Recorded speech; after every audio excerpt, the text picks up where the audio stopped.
When it comes to the collecting sphere for me, I am a massive fan of physical media.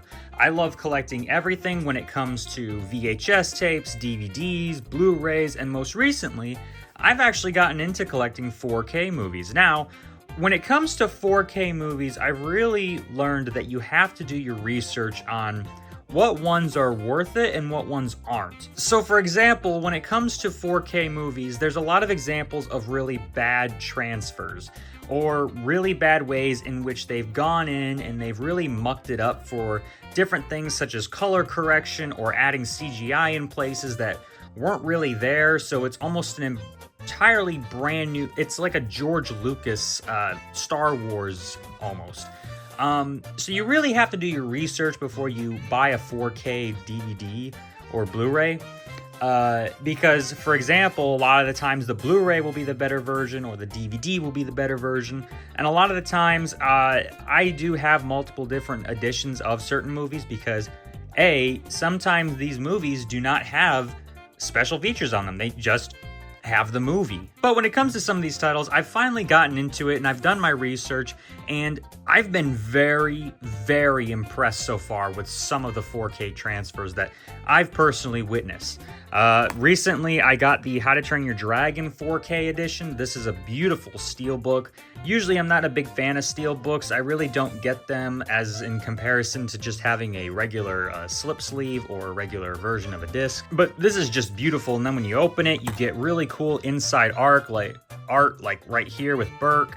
And yeah, I was very impressed because this was the first 4K movie that I've seen, and wow, like the amount of detail when it comes to certain scenes that is brought to life through a 4K transfer when it's done right is absolutely amazing.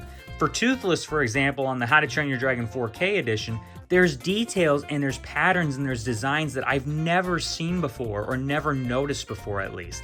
For example, Toothless on his wings, for example, have a lot of different splotches that kind of link together.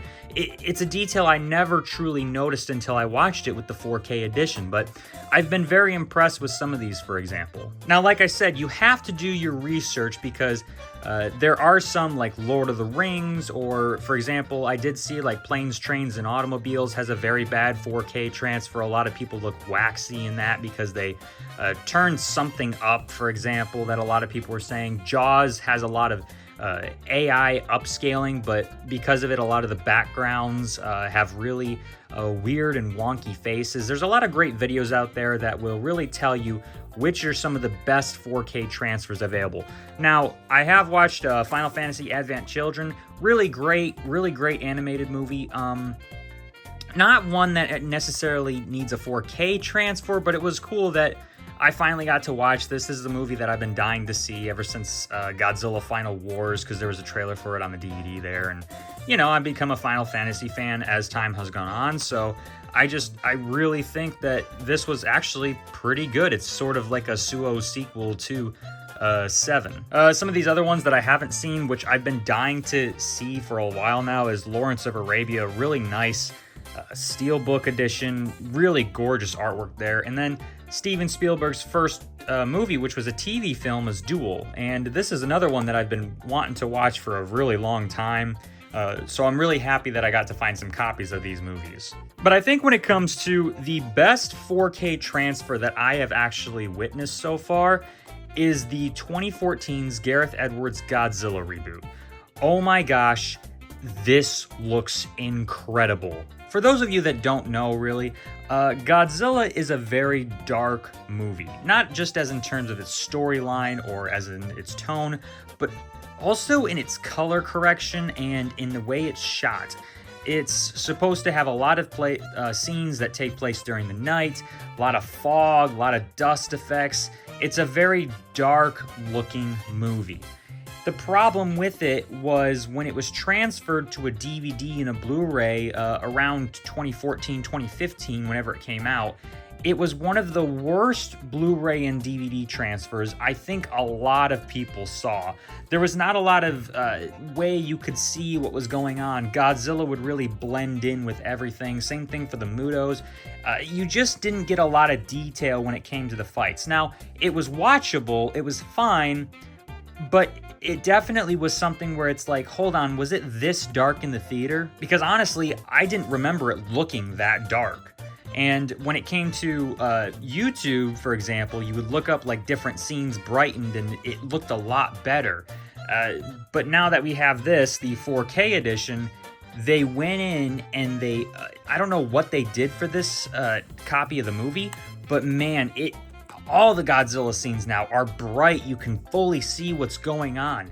The detail when it comes to the monster designs, for example, the Mutos, I've never seen so much detail when it comes to those monsters, and because of it, I think it was because of the Blu-ray where just the detail really got smoothed over with a lot of the dark scenes. Same thing for Godzilla's design.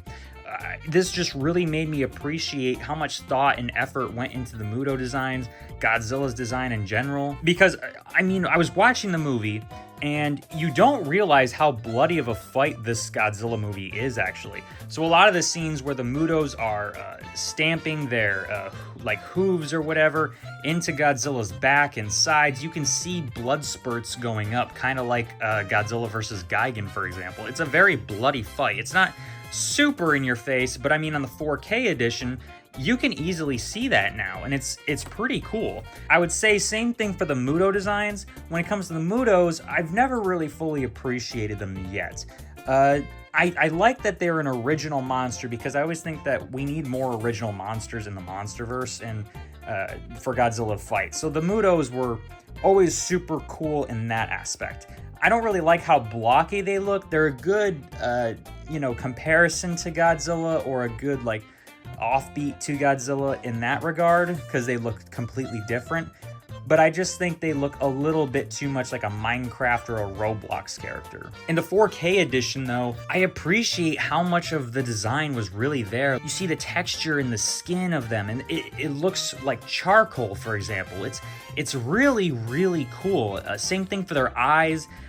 Before, I always thought their eyes were just a little too simple, but then on the 4K edition, you can see there's like little lines that go in between the eyes, and whenever it like sparks up and it starts to shoot when they're doing like their mating call, for example, in the movie, it just looks really, really cool. And honestly, this 4K edition has really made me appreciate the movie in a new light, which I never would have thought before. The 2014 version of Godzilla is a Godzilla movie that I like, but it's definitely not in my top 5 or top 10, I would say. It's a Godzilla movie that I watch once in a while, and I will always have an appreciation for it. Like, I will never come to it and say, that's a bad Godzilla movie. Every time I come back to it, I actually have more of an appreciation for it. The more I watch it, I'll say, like, you know what, let me just turn on 5 minutes, and then those 5 minutes turns into the whole movie, and they fly by. For when I watched this movie, I just adored it, finally. Like, I got it. It's still not in my top 5 necessarily, or my top 10, but it's definitely, this version of the movie made me appreciate the movie in a whole new light, just because I could see the Godzilla scenes. I could see some of the dark scenes a lot better. What I also want to give a shout out, though, is to the sound editing and design on this in particular. I think it's got a Dolby transfer. I could be wrong on that, but the sound design on the 4K disc, at least, is absolutely amazing. You hear all the monster sounds, all the little vibrations, for example. You really feel Godzilla's roar in your chest when that one scene occurs where he's charging after the Muto. I know, like, I haven't been collecting 4Ks now for a while, so I really can't say, like, definitively what is the best 4K transfer. But when a movie you can watch on a 4K disc, and it maybe gives you a new appreciation for the movie, or maybe you're watching it for, like, the first time all over again, where it feels like, man, like, this is what I felt like in the theater when I watched it. That's how I felt with How to Train Your Dragon. That's how I felt about with this movie.